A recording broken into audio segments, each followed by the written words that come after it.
La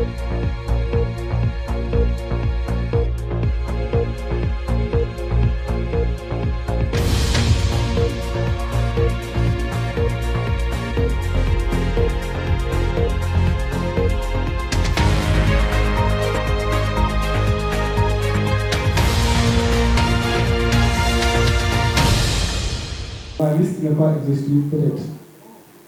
D'abord, nous avons la présence de Maître Abdoukan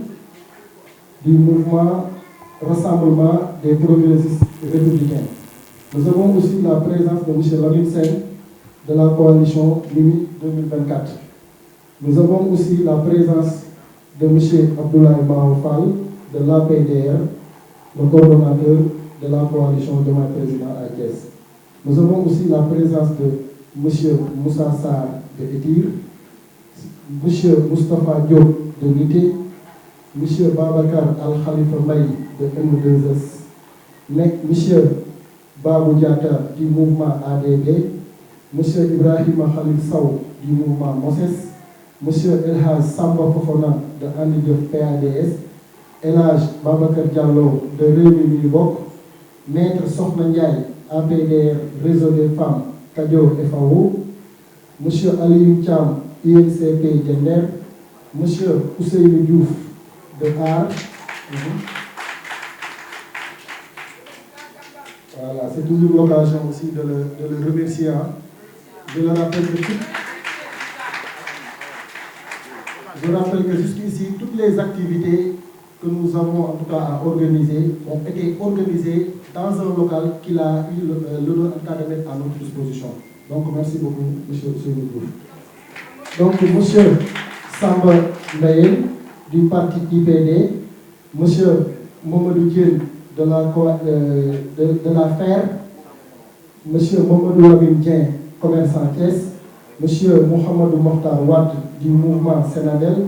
Maître Habib Bitin, mouvement Thiès d'abord, l'éminent Maître Habib Bitin, voilà, M. Gilbert Sambou, mouvement André Fatali,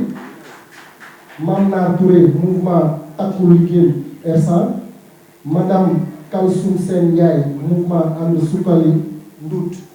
Peut-être la liste n'est pas longue. Donc pour ne pas tirer en longueur, je pense que nous avons assez retenu la presse.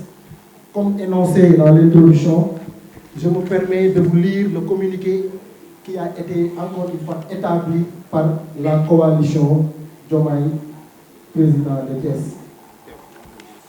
Merci beaucoup, maître. Donc, madame, monsieur les journalistes, madame, monsieur les invités, la coalition Diomaye président Thiès a souhaité s'adresser aujourd'hui à vous pour partager avec clarté et responsabilité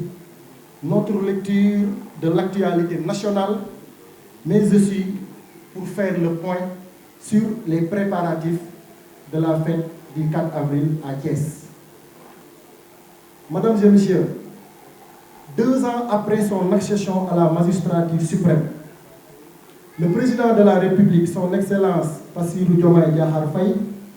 a engagé notre pays dans une dynamique de transformation réelle. Des mesures fortes ont été prises pour alléger le coût de la vie. On peut citer la maîtrise de nos finances publiques, la baisse du train de vie de l'État, la suppression de certaines institutions budgétivores à l'image du Conseil économique, social et environnemental et à l'image du HCCT. Je peux citer aussi l'augmentation des subventions dans le secteur de l'agriculture,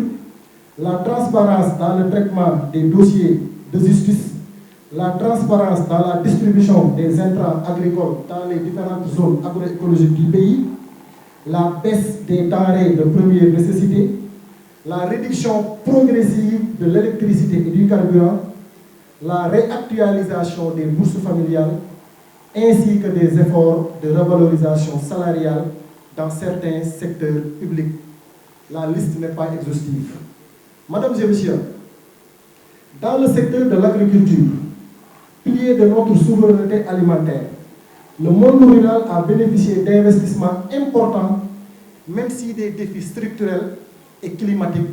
persistent. Ces efforts s'inscrivent dans une dynamique globale portée par les référentiels que sont le plan de redressement économique, la stratégie nationale de développement. Bien entendu, tout n'est pas encore rose. Toutefois, le président de la République, en collaboration avec son gouvernement, d'une manière permanente et sans relâche, travaille d'arrache-pied pour faire face aux préoccupations urgentes des Sénégalaises et des Sénégalais. Mesdames et messieurs, la coalition Diomaye Président, à laquelle appartiennent tous les leaders ici présents,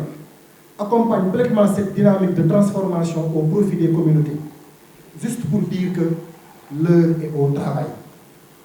L'heure est de faire focus sur l'essentiel au bénéfice des pêcheurs, au bénéfice des Jakartamans, au bénéfice des marchands ambulants, au bénéfice des enseignants, au bénéfice des étudiants, bref, au bénéfice de toutes les forces vives de la nation. Mesdames et messieurs, sous la conduite du docteur Aminata Touré, dont nous saluons la rigueur, l'engagement et l'esprit d'ouverture, nous avons pu renforcer notre organisation et faire vivre la coalition dans le département de Thiès au plus près des populations. Le mécanisme qui a été mis en place, le mécanisme organisationnel qui a été mis en place est de passer par les maires, les leaders politiques, les chefs de quartier, les Badianougor et d'autres personnes ressources. Juste pour dire que, en termes de maillage, notre coalition est présente dans les 15 communes de la région, de la ville de Thiès. Mesdames et messieurs, comme vous le savez tous, et comme je l'ai dit à l'entame de mes propos, Thiès va abriter le 66e anniversaire de notre accession à la souveraineté nationale.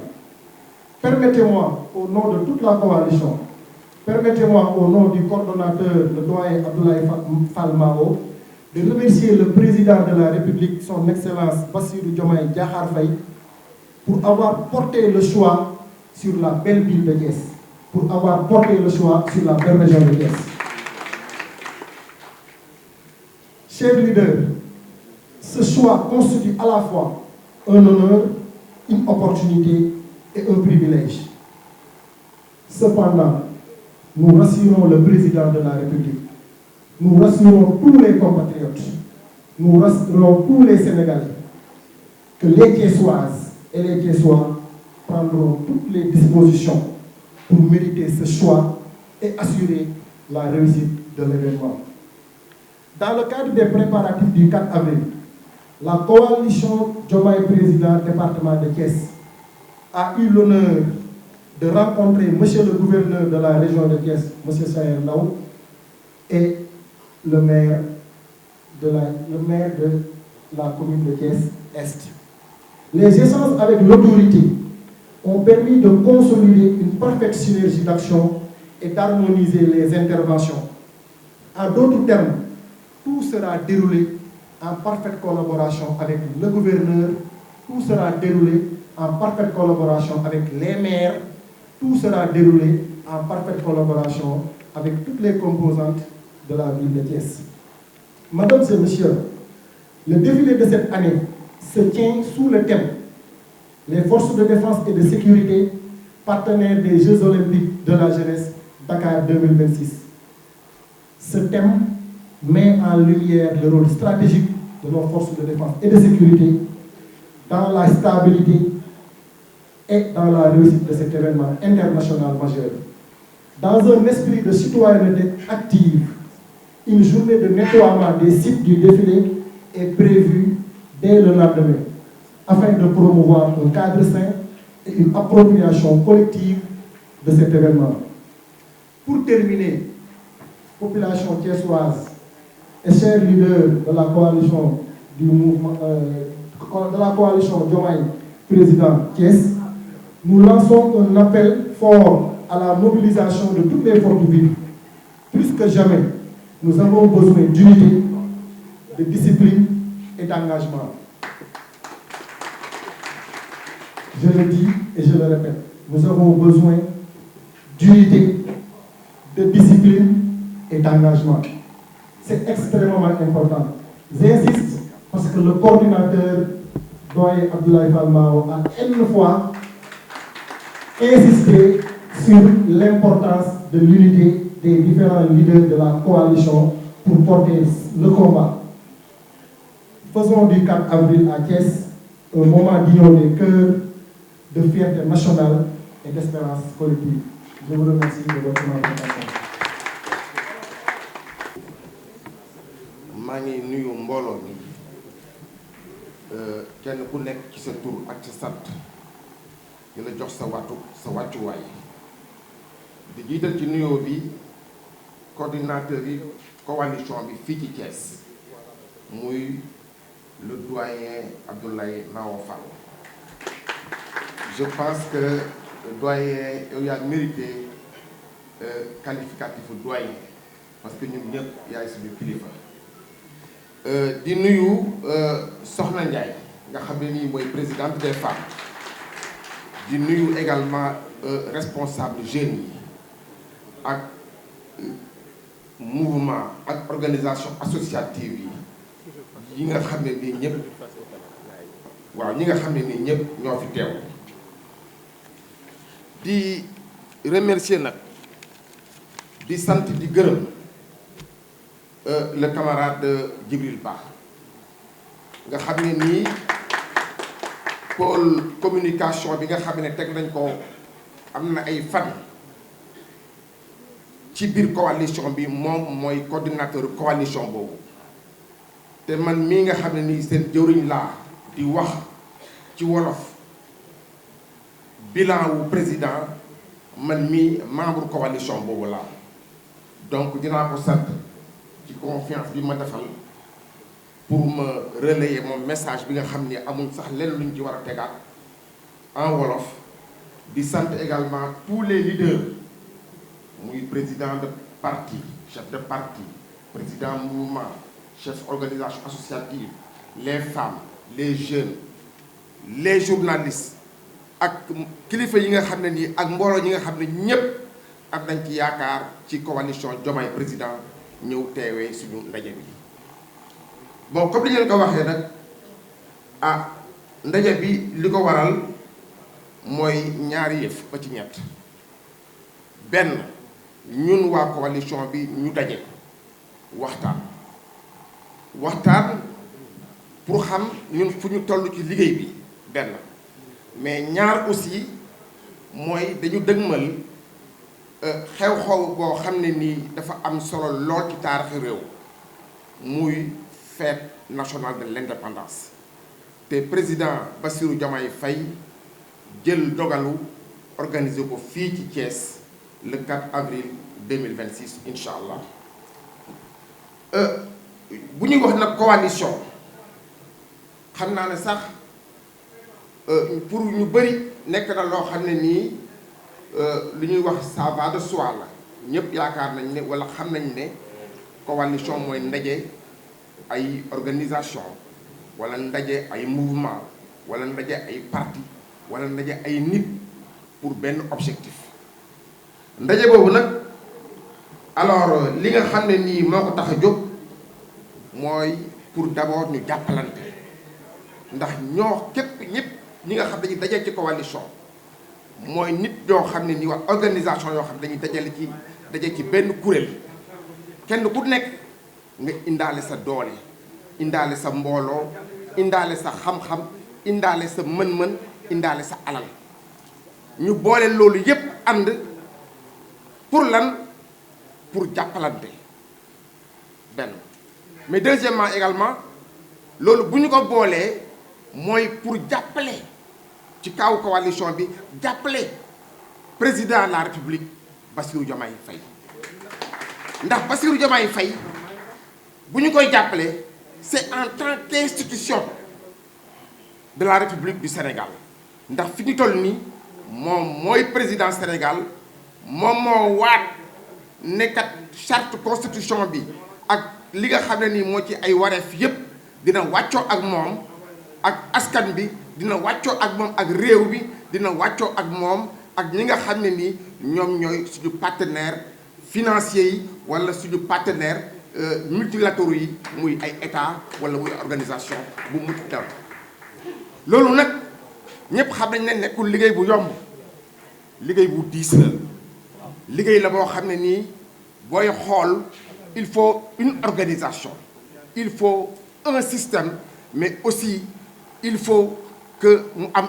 tout simplement alors on ay objectifs yu clair yoo xam ne dañ koy définir pour que ñu mën a yegg ci loolu ñun nag li nga xam ne moo ñu tax a jóg mooy jàppale Bassirou Diomaye Faye pour mandat bi nga xam ne président état population yi jox nañ ko mandat bi juróomi at la defagum na ci ñaar mu des ñett mandat bi lan la pour améliorer yokk defaraat Sénégal yokk koom-koomu Sénégal yokk li ñuy wax naan niveau de vie ak qualité de vie waa Sénégal loolu nag président Bassirou Diomaye Faye moom mu ngi si coordonnateur Djibril Ba wax na leen li mu réalisé ci plan économique ci plan agriculture ci wàllu alors pêche ci wàllu social ak yeneen mais man duma revenir ci loolu yépp man ci li may revenir rek mooy xëy na ñetti fànn benn fànn bi mooy gouvernance parce que am réew li ci ëpp importance mooy d'abord la gouvernance mooy yow nan nga yoree réew mi ndax am na dal ndax am na jàmm ndax am na vision ndax am na cohésion ndax am na également alors planification ndax am na ay objectifs yu ngeen di topp ndax yow sa diggante ak say dëkkandoor ndax am ngeen jàmm sa diggante ak partenaires financiers yi ndax ñoom ñu ngi am ci yow kóolute loolu gouvernance boobu noonu la ñu wax ne ñun gouvernance bi ñu gis président Diomaye Faye moom commencé ko ci Sénégal en 2024 ko gouvernance boobu dal na suñu xel te am nañ ci moom yaakaar ndaxte bu ngeen xoolee aujourd'hui ci gouvernance bi d'abord premier critère bi muy critère stabilité kenn naatable wu nous avons un pays stable boo xoolee li ñu wër yépp ñu xam ne nii wax dëgg yàlla Sénégal yàlla suturaal na ko deuxième critère bi mooy la sécurité boo xoolee Sénégal ni mu doxee ak diggante yeneen réew yi ni muy doxee ak jamono ji jafe-jafe yi fi nekk ci diggante état yi ak yeneen organisation yi nga xam ne ni kat moom Bassirou Diomaye Faye fexe na ba Sénégal am dal te dal boobu mu ngi jëm ci kanam et à ce niveau-là da ngeen may permettre ñu rendre hommage aux forces de défense et de sécurité nga xam ne nii ñoom ñoo nekk le maître d'œuvre de la cérémonie du 4 avril et également ñoom ñoo nekk également les garants de la sécurité nationale kon nag suñu mbokk militaires yi ñu ngi leen di dalal jàmm ñu ngi leen di wax bismillah yegg si leen ci jàmm dal leen ci jàmm def leen seen liggéey ci jàmm ndax Thiès jàmm rek la woote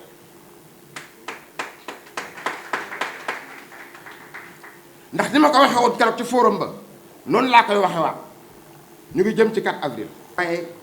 na rafet na rafet na rafet parce que gan bu la seet si nee nañ dana la ñee wala nga ñee ko wala yaay dina ne itam gan bu la seet see sa buur la kon booy xool ñun suñu wareef ci accueillir président de la république dafa sax décuplé wu ndax dañ ko accueillir en tant que gan mais nañ ko accueillir en tant que kilifa suñu réew mais nañ ko accueillir également en tant que chef et président de coalition te wàllu yooyu yëpp dafa am taxawaay boo xam daf ci war coalition bi wolof Njaay dafay wax naan teglante bu rafetee ndab yu jëkk ya ñoo jub te booy xool aujourd'hui coalition bi